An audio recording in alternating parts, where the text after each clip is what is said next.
اعوذ باللہ من الشیطان الرجیم بسم اللہ الرحمن الرحیم رب اشرح لی صدری ویسر لی امری واحلل عقدۃ من لسانی یفقہوا قولی رب یسر ولا تعسر وتمم بالخیر آمین یا رب العالمین۔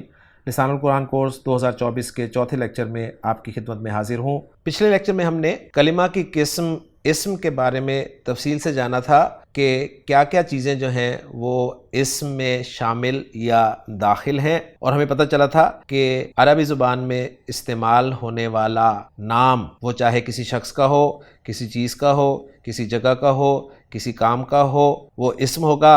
پھر نام کی جگہ استعمال ہونے والے الفاظ جنہیں ہم ضمائر کہتے ہیں وہ بھی اسم ہوں گے، اور پھر صفات کو بھی ہم نے اسم میں شامل کیا تھا، اور صفات کی ایک لمبی تفصیل ہمارے سامنے آئی تھی کہ کون کون سی چیزیں جو ہیں وہ عربی گرامر کی صفات میں داخل ہیں، جن میں اسم الفاعل، اسم المفعول، صفت مشبہ، اسم المبالغہ اور اسم التفضیل شامل ہیں۔ آج کے لیکچر میں ہم انشاءاللہ تعالیٰ اسم کے بارے میں مزید کچھ باتیں جاننے کی کوشش کریں گے۔ جیسا کہ آپ اسکرین پہ لکھا ہوا دیکھ رہے ہیں کہ عربی زبان میں ہم جو بھی اسم استعمال کریں گے اس اسم کی جنس کے بارے میں ہم جاننے کی کوشش کریں گے کہ وہ اسم عربی زبان میں مذکر ہے یا مؤنث ہے۔ اسم کے عدد کے بارے میں جاننے کی کوشش کریں گے کہ وہ اسم عدد کے اعتبار سے واحد ہے یا جمع ہے۔ اسم کی وسعت کے بارے میں جاننے کی کوشش کریں گے کہ وہ اسم وسعت کے اعتبار سے معرفہ ہے یا نکرہ ہے۔ اسم کے اعراب کے بارے میں جاننے کی کوشش کریں گے کہ وہ اسم مرفوع ہے، منصوب ہے یا پھر مجرور ہے۔ ان میں سے آپ نے جنس کے حوالے سے تو اردو زبان میں بھی پڑھا ہوا ہے کہ اسم جو ہے وہ جنس کے اعتبار سے یا مذکر ہوتا ہے یا پھر مؤنث ہوتا ہے۔ عدد کے اعتبار سے بھی کچھ نہ کچھ پڑھا ہوا ہے کہ وہ اسم جو ہے وہ عدد کے اعتبار سے یا واحد ہوتا ہے یا جمع ہوتا ہے۔ وسعت کے اعتبار سے بھی پڑھا ہوا ہے کہ وہ اسم نکرہ ہوتا ہے یا معرفہ ہوتا ہے، لیکن اعراب کے اعتبار سے آپ نے نہیں پڑھا ہوا، تو اعراب جو ہے بالکل نیا کنسیپٹ ہوگا آپ کے لیے عربی زبان میں۔ باقی جو ہیں وہ کچھ نہ کچھ آپ اردو زبان کے حوالے سے جانتے ہی ہیں۔ تو چلتے ہیں جی اسم کی جنس کی طرف۔ تو نوٹ کر لیں کہ عربی زبان میں استعمال ہونے والا کوئی بھی اسم جنس کے اعتبار سے یا تو مذکر ہوتا ہے یا پھر مؤنث ہوتا ہے۔ اگر وہ اسم مذکر یا مؤنث نہیں ہوتا تو اس اسم کا استعمال یا تو مذکر کے طور پر کیا جاتا ہے یا پھر مؤنث کے طور پر کیا جاتا ہے، اور ایسا اردو میں بھی ہوتا ہے۔ اردو میں بھی استعمال ہونے والا اسم یا تو مذکر ہوتا ہے یا مؤنث ہوتا ہے، یا پھر وہ مذکر مؤنث نہیں ہوتا بلکہ اس کا استعمال جو ہے وہ مذکر یا مؤنث کے طور پر کیا جاتا ہے۔ میں مثال دیتا ہوں اردو میں آپ کو، جیسے اردو میں لڑکا مذکر ہے، لڑکی مؤنث ہے، لیکن کتاب جو ہے وہ نہ مذکر ہے نہ مؤنث، لیکن کتاب کا استعمال جو ہے اردو زبان میں مؤنث کے طور پر کیا جاتا ہے۔ اور اسی طرح قلم جو ہے یہ نہ مذکر ہے نہ مؤنث ہے، لیکن قلم کا استعمال اردو زبان میں مذکر کے طور پر کیا جاتا ہے۔ تو بالکل اسی طرح عربی زبان میں بھی جو اسم استعمال ہوگا وہ یا تو جنس کے اعتبار سے مذکر ہوگا یا پھر مؤنث ہوگا، اور اگر وہ مذکر یا مؤنث نہیں ہوگا تو اس کا استعمال مذکر یا مؤنث کے طور پر کیا جائے گا۔ تو یہ دو مختلف باتیں ہیں، اور آج کے لیکچر میں انشاءاللہ تعالیٰ یہ دونوں باتیں ہم جاننے کی کوشش کریں گے کہ عربی زبان میں استعمال ہونے والا کون کون سا اسم مذکر ہے یا مؤنث ہے، اور یہ بھی جاننے کی کوشش کریں گے کہ اگر وہ اسم مذکر یا مؤنث نہیں ہے تو اس کا استعمال جو ہے عربی زبان میں مذکر اسم کے طور پر ہوگا یا مؤنث اسم کے طور پر ہوگا۔ تو چلتے ہیں اپنے ٹاپک کی طرف۔ تو آج کا ہمارا ٹاپک ہے اسم کی جنس، جسے انگریزی میں جینڈر کہا جاتا ہے، اور اسم جو ہے وہ جنس کے اعتبار سے دو طرح کا ہی ہوتا ہے، یا وہ مذکر ہوتا ہے یا پھر مؤنث ہوتا ہے۔ تو ہم ان دو میں سے ایک کو اچھی طرح پڑھ لیں گے۔ تو مذکر اور مؤنث میں سے ہم مؤنث کو تفصیل سے پڑھتے ہیں جی۔ تو ہم جاننے کی کوشش کرتے ہیں کہ عربی زبان میں استعمال ہونے والا کون کون سا اسم مؤنث ہے اور کون کون سا اسم جو ہے وہ مؤنث ہے تو نہیں لیکن مؤنث کے طور پر استعمال ہوتا ہے۔ تو مؤنث کی اقسام ہم پڑھتے ہیں جی۔ سب سے پہلے مؤنث کی دو اقسام ہیں، ذہن میں رکھیے گا۔ پہلی قسم ہے مؤنث حقیقی، جسے آپ فیمیل کہہ سکتے ہیں، یعنی مؤنث حقیقی سے مراد وہ مؤنث ہے جو واقعی مؤنث ہو، جو حقیقی طور پہ مؤنث ہو، جو فیمیل ہو، چاہے وہ انسان میں ہو چاہے وہ جانور میں ہو۔ جاندار میں فیمیل کا جو تصور ہے وہ عربی زبان میں مؤنث حقیقی قرار دیا جائے گا، اور مؤنث حقیقی جو ہے ہر زبان میں ہی مونس ہوتا ہے، چاہے زبان اردو ہو، چاہے زبان انگریزی ہو، چاہے زبان فارسی ہو، چاہے زبان پنجابی ہو، چاہے زبان عربی ہو، حقیقی مونس ہر زبان میں مونس ہی ہوتا ہے۔ تو مونس کی پہلی قسم ہے جی مونس حقیقی، جسے ہم فیمیل کہہ رہے ہیں، جیسے امرأہ عربی زبان میں عورت کے لیے لفظ استعمال کیا جاتا ہے، اور عورت ایک مونس اسم ہے یعنی فیمیل ہے۔ اس کے بعد دوسرا لفظ ہے ناکہ۔ ناکہ کہتے ہیں اونٹنی کو، اور اونٹنی کے مقابلے میں آپ جانتے ہیں میل یعنی اونٹ موجود ہے۔ اور تیسرا لفظ میں نے لکھا ہوا ہے اتان۔ اتان کہتے ہیں گدھی کو، فیمیل ہے کیونکہ گدھی کے مقابلے میں گدھا موجود ہے۔ تو مونس حقیقی میں کون کون سی مونس آئیں گی؟ وہ مونس آئیں گی جن کے مقابلے میں کوئی میل ہو، دوسرے فیمیلز کے نام بھی ہم مونس ہی قرار دیں گے، جیسے مریم۔ اب مریم جو ہے یہ ایک مونس کا نام ہی رکھا جاتا ہے ہمارے ہاں۔ اسی طرح فاطمہ یہ بھی مونس کا نام ہے، اسی طرح حسنہ، اسی طرح اسما۔ یہ چار نام آپ کے سامنے ایگزامپلز کے طور پہ میں نے دیے ہیں، یہ چاروں کے چاروں جو ہیں یہ مونس کے نام ہیں۔ اور مونس حقیقی میں ہم ان اسماء کو بھی شامل کریں گے جو فیمیلز کے لیے استعمال ہوں، جیسے کا لفظ جو ہے عربی زبان میں ماں کے لیے استعمال ہوتا ہے، ابنہ کا لفظ عربی زبان میں بیٹی کے لیے استعمال ہوتا ہے، اور مرضع کا لفظ جو ہے عربی زبان میں دایا کے لیے استعمال ہوتا ہے۔ تو مونس حقیقی میں ہم نے 3 قسم کے اسماء پڑھے ہیں۔ نمبر 1 وہ جن کے مقابلے میں کوئی میل ہو، نمبر 2 فیمیلز کے نام، نمبر 3 فیمیلز کے لیے ان کا استعمال۔ امید ہے مونس کی پہلی قسم جو مونس حقیقی ہے وہ آپ کو سمجھ میں آ گئی ہوگی۔ اب چلتے ہیں جی مونس کی دوسری قسم کی طرف، اور یہ جو دوسری قسم ہے یہ مونس غیر حقیقی ہے، جسے مونس مجازی بھی کہتے ہیں، مونس لفظی بھی کہتے ہیں۔ غیر حقیقی اس لیے کہتے ہیں کہ یہ فیمیلز نہیں ہوتے، یعنی یہ مونس نہیں ہوتے، ان کو استعمال مونس کے طور پر کیا جاتا ہے۔ مجازی اس لیے کہتے ہیں کہ اصلاً یہ مونس نہیں ہوتے، مجازن انہیں مونس بولا جاتا ہے، اور لفظی انہیں اس لیے کہتے ہیں کہ لفظی طور پر یہ مونس ہوتے ہیں۔ تو مونس کی دوسری قسم ہے غیر حقیقی یا مجازی یا لفظی۔ اب نیچے آپ لکھا ہوا دیکھ رہے ہیں کہ جیسا کہ نام سے ظاہر ہے جو حقیقی مونس نہ ہو لیکن ان کو مجازن یا لفظن مونس کہا جائے، یعنی ان کو استعمال مونس کے طور پر کیا جائے۔ اب یہ جو مونس ہے غیر حقیقی ہے، اس کی آگے 2 قسمیں ہیں جی۔ پہلی قسم ہے علامتی یا قیاسی مونس، یعنی مونس کی کوئی علامت ہم فکس کر لیں گے اور اس علامت پر قیاس کرتے ہوئے ہم اس اسم کے مونس ہونے کا فیصلہ کریں گے۔ اور مونس غیر حقیقی کی دوسری قسم ہے سماعی مونس، یعنی یہ وہ مونس ہوں گی جو اہل زبان مونس بولتے ہوں گے۔ تو چلتے ہیں جی مونس غیر حقیقی کی پہلی قسم علامتی یا قیاسی مونس کی طرف۔ علامتی یا قیاسی مونس سے مراد ایسا غیر حقیقی مونس ہے جس میں مونس کی علامات میں سے کوئی ایک علامت پائی جائے۔ اگر کسی اسم میں آپ کو مونس کی جو علامات ہیں ان میں سے کوئی علامت مل جائے تو وہ اسم آپ نے مونس غیر حقیقی ڈکلیئر کر دینا ہے۔ اب مونس کی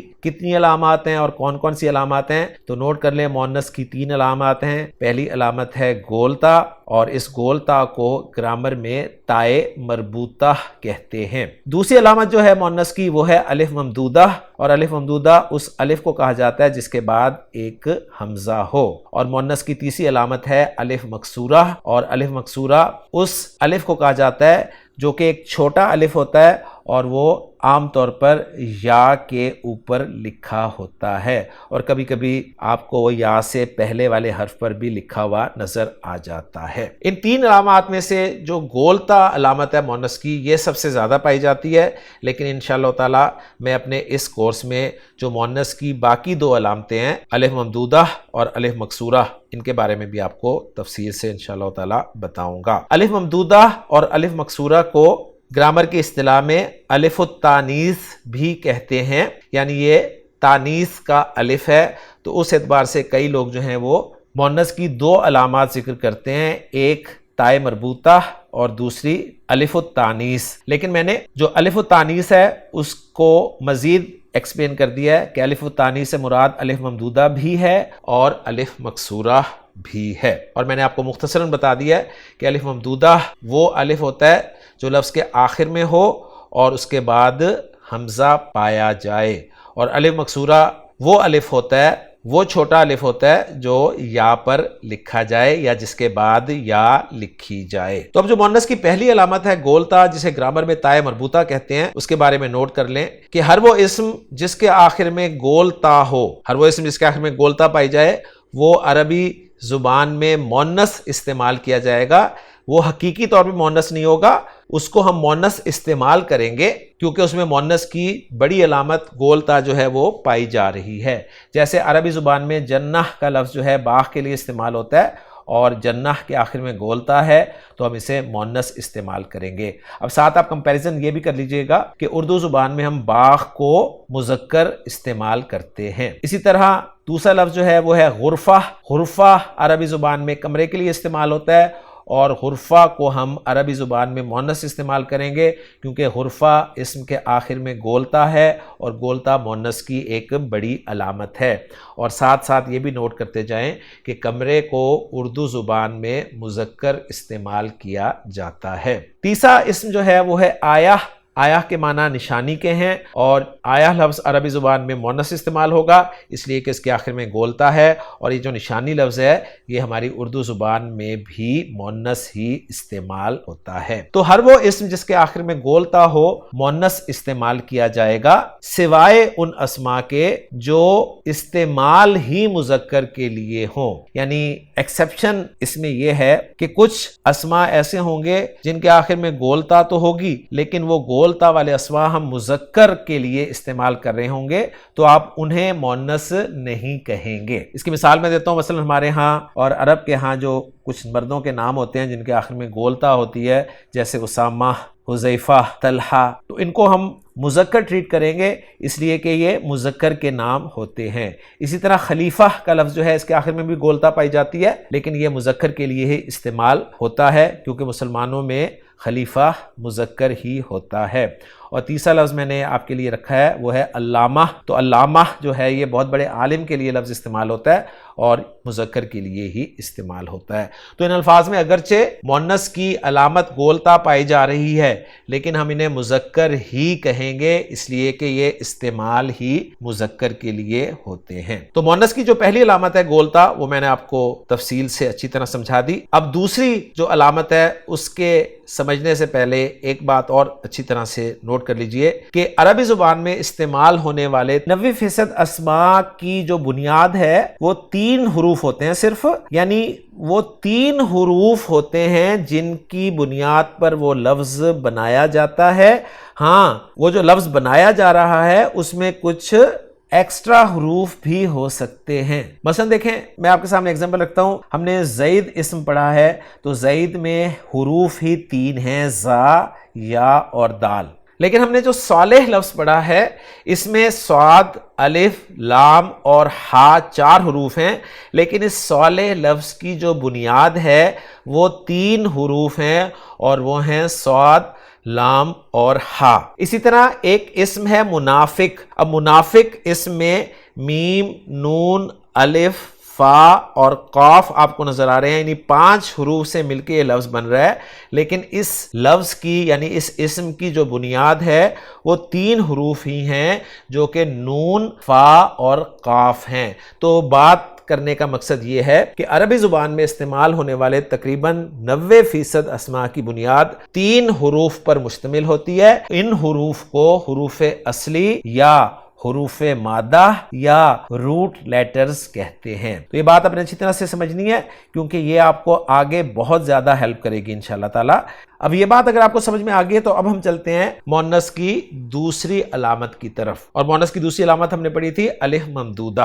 تو نوٹ کر لیں، ہر وہ اسم جس کے آخر میں الف ممدودہ آ جائے، یعنی اسم آپ نے دیکھا اس کے آخر میں آپ کو الف اور حمزہ نظر آیا تو یہ الف اور حمزہ جو ہے یہ الف ممدودہ کہلائے گا، لیکن ہر الف ممدودہ جو ہے وہ مؤنث کی علامت نہیں ہوگا۔ مؤنث کی علامت وہ الف ممدودہ ہوگا جس الف کے بعد آنے والا حمزہ حروف اصلی میں سے نہ ہو، ایک بات، اور دوسری بات کہ وہ حمزہ جو ہے وہ واو اور یا سے بھی تبدیل شدہ نہ ہو، کیونکہ بعض اوقات یہ جو حروف الہجا میں واو اور یا 2 حروف الہجا ہیں یہ حمزہ میں تبدیل ہو جاتے ہیں۔ اس کی مثال میں آپ کو دیتا ہوں، مثلا ایک سما اسم ہے، سین میم الف اور حمزہ۔ اب سما لفظ جو ہے اس کے آخر میں الف ممدودہ آ رہا ہے، لیکن یہ جو حمزہ آخر میں آپ دیکھ رہے ہیں یہ اصل میں واو سے بدلا ہوا ہے، یعنی سما کے اگر آپ حروف اصلی دیکھیں گے نا ڈکشنری میں تو آپ کو بتائے جائیں گے کہ سما کے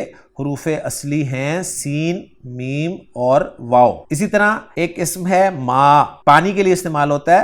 اب ما لفظ جو ہے اس کے آخر میں بھی الف ممدودہ ہے، اور یہ جو حمزہ آپ کو ما کے آخر میں نظر آ رہا ہے یہ حمزہ جو ہے یہ ہا سے بدلا ہوا ہے۔ تو ما کے حروف اصلی میں حمزہ نہیں ہے بلکہ ہا تھا جس کو حمزہ سے بدل دیا گیا، اور یہاں پر صرف واو اور یا کا ذکر اس لیے کیا گیا ہے کہ حمزہ جو ہے زیادہ تر واو اور یا سے بدلتا ہے۔ تو ہر وہ اسم جس کے آخر میں الف ممدودہ آ جائے اور اس الف کے بعد آنے والا حمزہ حروف اصلی میں سے نہ ہو یا وہ واو اور یا سے بھی تبدیل شدہ نہ ہو تو اس اسم کو ہم مؤنث استعمال کریں گے۔ جیسے عربی زبان میں جنگل کے لیے جو لفظ استعمال ہوتا ہے وہ ہے صحرا، تو صحرا جو ہے یہ الف ممدودہ پر ختم ہو رہا ہے، اور صحرا کے جو حروف اصلی ہیں وہ صاد ہا اور را ہیں۔ اور یہاں ایک بات اور نوٹ کر لیجئے کہ یہ الف ممدودہ میں جو الف ہوتا ہے یہ بھی ایکسٹرا ہوتا ہے، تو صحرا کو عربی زبان میں مؤنث استعمال کیا جائے گا۔ اس کے بعد اگلا لفظ ہے صفرا، قرآن مجید میں بھی استعمال ہوا ہے، زرد رنگ کے لیے لفظ استعمال ہوتا ہے۔ تو صفرا کے جو حروف اصلی ہیں وہ ہیں صاد فا اور را۔ اسی طرح عربی زبان میں گونگی کے لیے جو لفظ استعمال ہوتا ہے وہ ہے بکما، اور لفظ کے آخر میں الف ممدودہ آ رہا ہے، اور یہ حمزہ جو ہے یہ حروف اصلی میں شامل نہیں ہے، اس لیے اسے ہم مؤنث کی علامت مان رہے ہیں۔ تو مؤنث کی جو دوسری علامت ہے وہ ہے الف ممدودہ، اور یہ بہت ہی کم الفاظ میں پائی جاتی ہے، ذہن میں رکھیے گا۔ اصل علامت جو ہے میں نے پہلے بھی ذکر کیا ہے کہ وہ گولتا یعنی تائے مربوطہ ہی ہے۔ اب چلتے ہیں جی مؤنث کی تیسری علامت کی طرف، اور مؤنث کی تیسری علامت جو ہے وہ ہے الف مکسورہ۔ تو ہر وہ اسم جس کے آخر میں الف مکسورہ آ جائے اور وہ جو الف مکسورہ ہے وہ حروف اصلی سے زائد ہو، اور وہ الف مکسورہ جو ہے وہ واو اور یا سے بھی تبدیل شدہ نہ ہو، تو ایسا اسم جو ہے وہ بھی مؤنث استعمال کیا جائے گا۔ جیسے ہم نے پچھلے لیکچر میں کمپیریٹیو اور سپرلیٹیو ڈگری کے حوالے سے ایک لفظ پڑھا تھا اکبر۔ اکبر کی مؤنث کے طور پر جو لفظ عربی زبان میں استعمال کیا جاتا ہے وہ ہے کبرا۔ تو کبرا کے جو روٹ لیٹرز ہیں یعنی حروف اصلی ہیں وہ ہیں کاف با اور را۔ تو آپ دیکھیں کاف با اور را شروع میں آ گئے، اور اس کے بعد پھر آپ کو الف مکسورہ نظر آ رہا ہے، اور یہ الف مکسورہ زائد ہے۔ اس کو اصلاً تو یا پر لکھا ہونا چاہیے تھا، لیکن چونکہ الف سے پہلے ہمیشہ زبر ہوتی ہے اور زبر اور الف مل کر جو ہیں وہ کھڑی زبر بناتے ہیں، اور ہمارے ہاں جو ہے وہ کھڑی زبر جو ہے وہ اسی طرح لکھی جاتی ہے، تو اس لیے آپ کو یہ لکھنے میں ایک فرق جو ہے وہ نظر آ رہا ہوگا۔ تو اکبر کی مؤنث ہے کبرا، اور اس کے معنی ہے کسی سے یا سب سے بڑی۔ اسی طرح عربی زبان میں ایک لفظ استعمال ہوتا ہے اتشا۔ اتشا جو ہے اس کے حروف اصلی جو ہیں وہ عین طا اور شین ہے، اور اس کے آخر میں آنے والا الف مکسورہ جو ہے یہ مؤنث کی علامت ہے، اور اس کے معنی ہے پیاسی۔ اور تیسرا لفظ جو ہے وہ ہے ذکرا، ذکر سے یہ لفظ نکلا ہے، لہٰذا الف مکسورہ جو ہے یہ آپ کو زائد نظر آ رہا ہے، اور یہ نصیحت کے لیے عربی زبان میں لفظ استعمال ہوتا ہے۔ تو الحمدللہ جی ہم نے مؤنث غیر حقیقی میں جو علامتی مؤنث تھی اس کو تفصیل سے پڑھ لیا، اور مؤنث کی 3 علامات ہمارے سامنے آئیں، گولتا، الف ممدودہ اور الف مکسورہ۔ اب ہم چلتے ہیں مؤنث سے غیر حقیقی کی دوسری قسم سماعی مؤنث کی طرف۔ تو سماعی مؤنث ایسا غیر حقیقی مؤنث ہوتا ہے جس کے مؤنث ہونے کا علم اہل زبان کے یعنی اہل عرب کے سننے سے ہی ہوا ہو، یعنی کچھ لفظ ایسے ہوتے ہیں جنہیں اہل زبان ہی مؤنث بولتے ہیں، ایسے الفاظ کو مؤنث سماعی کہتے ہیں۔ جیسے ریح لفظ جو ہے جو ہوا کے لیے استعمال ہوتا ہے عربی سے مؤنث بولتا ہے، خمر شراب کے لیے استعمال ہوتا ہے عربی سے بھی مؤنث بولتا ہے، نار آگ کے لیے لفظ استعمال ہوتا ہے عربی سے بھی مؤنث بولتا ہے، مصر ملک کا نام ہے عربی سے بھی مؤنث بولے گا، اسی طرح عین آنکھ کو کہتے ہیں عرب اسے بھی مؤنث بولے گا، اور شمس سورج کے لیے استعمال ہوتا ہے عرب اسے بھی مؤنث بولتا ہے۔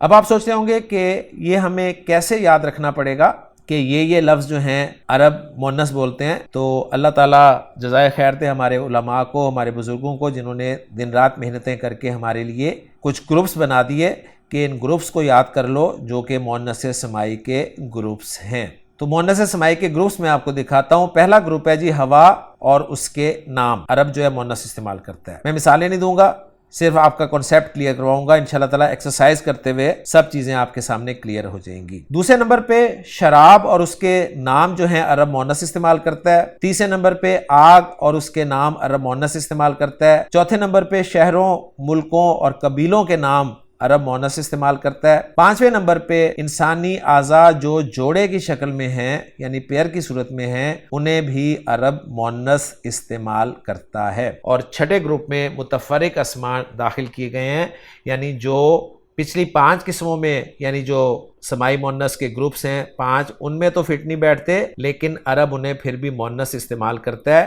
تو یہ فہرست آپ کو یاد کرنی ہوگی، اور یہ کوئی اتنی لمبی چوڑی فہرست نہیں ہے۔ قرآن مجید میں جو اسماء استعمال ہوئے ہیں ان میں سے مشہور اسماء میں نے آپ کے سامنے یہاں لکھ دیے ہیں۔ تو پہلا اسم جو ہے وہ ہے شمس، سورج کے لیے استعمال ہوتا ہے۔ ارض زمین کے لیے، نفس جان کے لیے، دار گھر کے لیے، حرب کہتے ہیں لڑائی کو، فل کا لفظ کشتی کے لیے استعمال ہوتا ہے۔ عصا عربی زبان میں لاٹھی کو کہتے ہیں۔ کاس کا لفظ جو ہے یہ گلاس کے لیے استعمال ہوتا ہے۔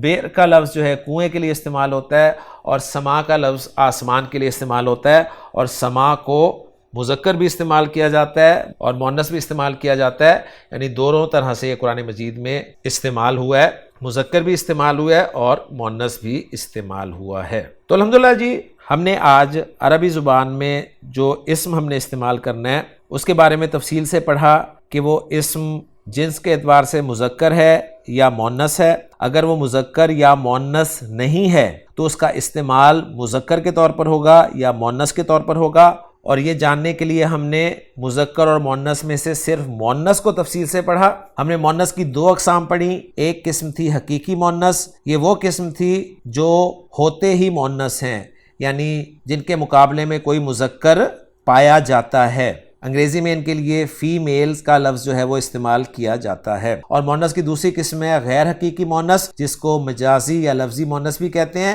اور یہ وہ الفاظ ہیں جو حقیقی طور پہ مؤنث نہیں ہیں لیکن عربی زبان میں مؤنث کے طور پر استعمال کیے جاتے ہیں۔ مؤنث غیر حقیقی کی 2 قسمیں ہیں، ایک ہے علامتی یا قیاسی مؤنث اور دوسری ہے سمائی مؤنث۔ علامتی مؤنث سے مراد وہ اسماء ہیں جن میں مؤنث کی کوئی علامت پائی جائے، اور مؤنث کی کل 3 علامتیں ہیں۔ گولتا جو کہ سب سے زیادہ علامت پائی جاتی ہے، دوسری علامت الف ممدودہ ہے، اور تیسری علامت الف مکسورہ ہے۔ یہ 2 علامتیں جو ہیں الف ممدودہ اور الف مکسورہ یہ بہت کم پائی جاتی ہیں، تو مین علامت جو ہے وہ گولتا ہی ہے۔ سمائی مؤنث میں وہ اسماء ہیں جنہیں اہل زبان اہل عرب مؤنث بولتے ہیں، اور ان میں چند گروپس ہمارے سامنے آئے: ہوا اور اس کے نام، شراب اور اس کے نام، آگ اور اس کے نام، شہروں، ملکوں اور قبیلوں کے نام، اور انسانی اعضاء جو جوڑے کی شکل میں پائے جائیں، اور کچھ متفرق اسماء جو ہم نے یاد رکھنے ہیں، یاد کرنے ہیں۔ تو آج کے لیکچر میں آپ اپنی اس پکچر کو اچھی طرح سے پکا کر لیں۔ جب آپ کی مؤنث کی پکچر صحیح طرح سے پکی ہو جائے گی تو انشاءاللہ تعالیٰ اگلے لیکچر میں ہم مؤنث کا ٹیسٹ بھی رکھیں گے۔ ہم اسم لیں گے، اس کو مؤنث کی پکچر میں فٹ کریں گے، اگر وہ مؤنث کی پکچر میں فٹ ہو گیا تو ہم اسے مؤنث ڈکلیئر کر دیں گے، اگر فٹ نہ ہوا تو ہم اسے مذکر کنسیڈر کریں گے، اور پھر انشاءاللہ تعالیٰ مذکر سے مؤنث بنانے کا طریقہ بھی انشاءاللہ تعالیٰ میں آپ کو اگلے لیکچر میں ہی سکھاؤں گا۔ تو امید ہے کہ آپ کو آج کا لیکچر بھی پسند آیا ہوگا۔ انشاءاللہ تعالیٰ اگلے لیکچر میں مؤنث کے ٹیسٹ اور مذکر سے مؤنث بنانے کے طریقے کے ساتھ آپ سے ملاقات ہوگی۔ سبحانک اللہم و بحمدک، اشہد ان لا الہ الا انت، استغفرک و اتوب الیک۔